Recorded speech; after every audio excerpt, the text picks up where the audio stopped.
अनुलोम विलोम का अभ्यास आज प्रातः वेला में कैसे किया जाता है ध्यानपूर्वक, वो मैं आपको दिखाने वाला हूँ।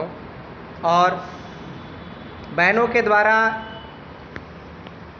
अनुलोम विलोम करते समय हाथ की हथेली जो है ध्यान मुद्रा में किस प्रकार लगाए जाते हैं, यानी अंगूठा और तर्जनी के अग्रभाग को, अगले हिस्से को आपस में मिलाते हैं और तीनों अंगुलियों को सीधा करते हैं। हथेली को कटोरी नुमा बना करके घुटना के मध्य में रखते हैं और हथेली को सीधे छत की ओर यानी आसमान की ओर खुला छोड़ देते हैं और यही हथेली कॉस्मिक एनर्जी को ग्रहण करने लगती है। अब आपके बैठने के तरीके सिद्धासन, सुखासन या पद्मासन हो सकते हैं, या आपको जैसा अच्छा लगे उसमें बैठ सकते हैं, कोई जोर ज़बरदस्ती नहीं है। और मेरुदंड आपका बिल्कुल सीधा होना चाहिए। मेरुदंड कभी भी ना आगे की तरफ ना पीछे की तरफ, गर्दन भी सीधी होनी चाहिए। इसके बाद अब मैं आपको दिखाता हूँ कि अंगूठे को सीधा रखते हुए तर्जनी को मोड़ देते हैं, क्योंकि तर्जनी का कोई काम नहीं होता है, उसे साइलेंट कर देते हैं और दाहिने अंगूठे से दाहिना नासिका बंद करके बाएं नासिका से धीरे धीरे सांस भरते हैं। सांस भरिए।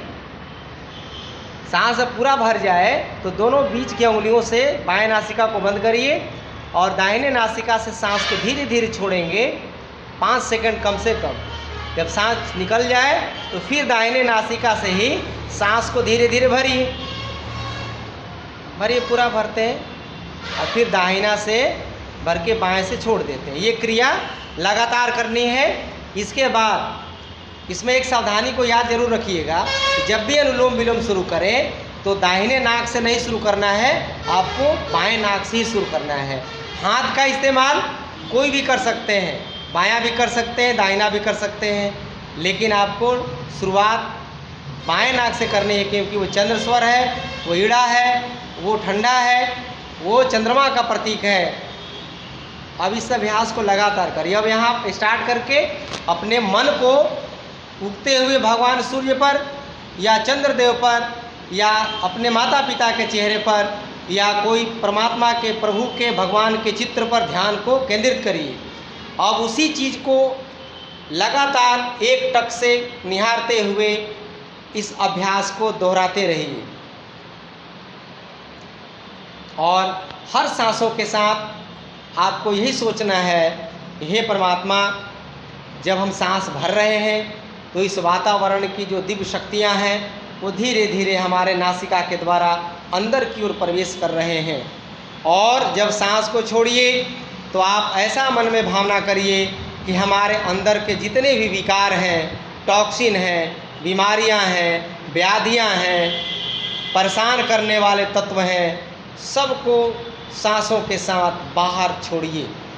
यानी अच्छा चीज़ अंदर की ओर और ख़राब चीज़ बाहर की ओर। एक बार भी आपको निगेटिविटी के साथ, नकारात्मक सोच के साथ अभ्यास को नहीं करना है, क्योंकि अनुलोम विलोम करते समय यदि नकारात्मक विचार रखेंगे तो आपको निगेटिव की तरफ ले जाएगा, यदि आप पॉजिटिव सोच रखेंगे तो पॉजिटिव की तरफ ले जाएगा।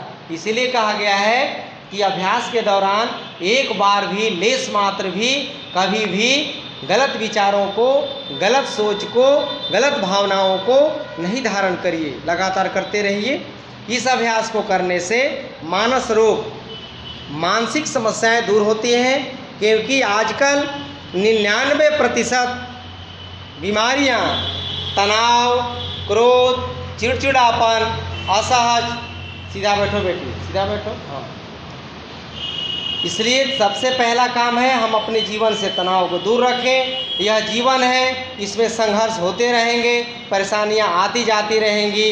हमें इन बाधाओं को पार करते हुए आगे की तरफ नित्य नवीन बढ़ते जाना है, क्योंकि यदि आप ऐसा सोचेंगे कि हमेशा हमें केवल शुभ ही शुभ मिलता रहे, हमें केवल कठिनाई ना मिले, केवल हम आसानी से जीवन व्यतीत करते रहे, तो ऐसा संभव नहीं है। क्योंकि हमने देखा है इतिहास में, चाहे वो भगवान राम हो, चाहे भगवान कृष्ण हो, चाहे भगवान शिव हो, चाहे माँ काली हो, दुर्गा हो, सब लोगों ने जीवन भर संघर्ष किया है, बुराइयों के साथ लड़ा है। हम भी पहले अपने शरीर के अंदर कि जो बीमारी रूपी जो बुराइयां हैं, बीमारी रूपी जो राक्षस हैं, उसे कैसे हमें ठिकाने लगाना है, उसके लिए अनुलोम विलोम करिए। क्योंकि जब तक आप रिलैक्स मूड में नहीं रहिएगा, योगस चित्त वृत्ति निरोधा, महर्षि पतंजलि बार बार अपने योग दर्शन में कहते हैं कि चित्त की वृत्तियों को जो निरुद्ध नहीं करेगा, जो रोकेगा नहीं, वह व्यक्ति योग नहीं कर सकता है। क्योंकि योग की परिभाषा ही है महर्षि पतंजलि के अनुसार चित्त की वृत्तियों को शांत कर देना ही योग है। चित्त क्या है? चित्त मन को ही कहते हैं, और चित्त की अवधारणा तालाब या सरोवर के जल से दी गई है। यदि जल का सरोवर का जल, तालाब का जल शांत है तो उसके तल दिखाई पड़ते हैं, वो पानी पीने योग्य रहता है। उसी में बार बार कंकर मारिएगा तो उसमें तरंग उत्पन्न होंगे, और बार बार फेंकते रहिएगा तो वही तरंग उस पानी को गंदा कर देगा, उस पानी में मिट्टी को मिला देता है। ठीक उसी प्रकार उदाहरण मन के साथ भी है। मन में बार बार आपको तरंग उत्पन्न होते रहेंगे, वो आँखों के द्वारा, कान के द्वारा, नाक के द्वारा, मुंह के द्वारा, अलग अलग इंद्रियों के द्वारा जो तरंग हमारे शरीर में उत्पन्न होते रहते हैं, वही विकार हैं और वही बीमारियों को पैदा करते हैं। इसलिए महर्षि पतंजलि का हम संदेश को अपने जीवन में आज अपना करके अनुलोम विलोम करेंगे। योगस चित्त वृत्ति निरोधा, यानी चित्त की वृत्तियों का निरुद्ध कर देना ही योग है। तो आइए हम अनुलोम विलोम की इस यात्रा को आगे को लगातार बढ़ाते रहेंगे, और ये लगभग शरीर के अंदर के 72 करोड़ 72 लाख 10,201 नस नाड़ियों को यह शुद्ध कर रहा है। इसे नाड़ी शोधन भी कहते हैं। जब नाड़ियाँ शुद्ध हो जाती हैं, हमारे भीतर के सारे कोशिकाएं जब एनर्जाइज हो जाती हैं, जब वो ऊर्जावान हो जाती हैं, तो हमारे जितने भी अंग हैं, सारे अंग सब समृद्ध होने लगते हैं, और उनका जो कार्य है वो कार्य बढ़िया से करने लगते हैं। तो ना कभी शुगर होगा, ना कभी बीपी होगा, ना कभी लकवा मारेगा, ना कभी कैंसर होगा, ना कमर दर्द होंगे, ना कभी आपके घुटना दर्द होंगे। क्योंकि जब आप अच्छे से जीवन जीना शुरू कर दीजिएगा तो जीवन में कभी भी विसंगतियाँ नहीं आएंगी।